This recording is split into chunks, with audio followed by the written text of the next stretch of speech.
দিল্লীত হত্যা অসমৰ যুৱতীক দক্ষিণ পশ্চিম দিল্লীৰ 23 নং দ্বাৰকা ছেক্টৰৰ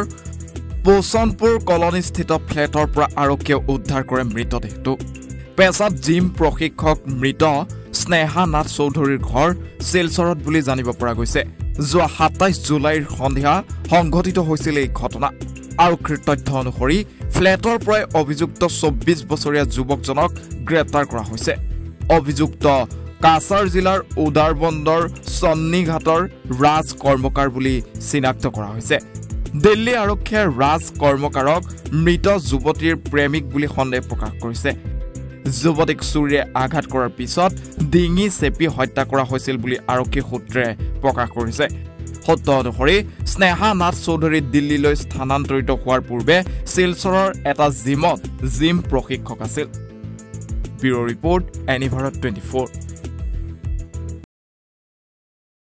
ৰব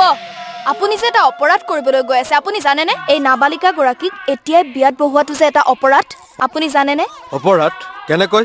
মোৰ ছোৱালী মোৰ কথা তুমি যিয়েই নোকোৱা ভূয়া 18 বছৰৰ তলৰ যিকোনো কন্যা সন্তানৰ বিয়া দিলেই আইনগতভাৱে এক দণ্ডনীয় অপৰাধ বিয়া দিয়াজন যিমান দায়ী বিয়া পতাজনো সমানে দায়ী এতিয়া তাই পঢ়া শুনা কৰাৰ বয়স খেলা ধূলা কৰাৰ বয়স তাই খেলিবলৈ দিয়ক পঢ়িবলৈ দিয়ক আৰু চাব এদিন আপুনি তাইক লৈ গৌৰৱ অনুভৱ কৰিব পাৰিব এতিয়াই তাইক সংসাৰৰ বুজা দি তাইৰ ভৱিষ্যত জীৱনটো অন্ধকাৰ কৰাৰ অধিকাৰ তোমাৰ জানো আছে মোৰ ভুল হৈ গল মাজনী মোক ক্ষমা কৰিবা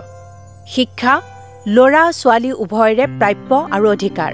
আপোনাৰ কন্যা সন্তানক তাইৰ এই প্ৰাপ্যৰ পৰা বঞ্চিত নকৰাব বাল্য বিবাহ ভাৰতীয় আইনৰ দ্বাৰা বিহিত এক দণ্ডনীয় অপৰাধ এনে অপৰাধ কৰি আপোনাৰ কন্যা সন্তানৰ ভৱিষ্যত অন্ধকাৰৰ মাজলৈ ঠেলি নিদিব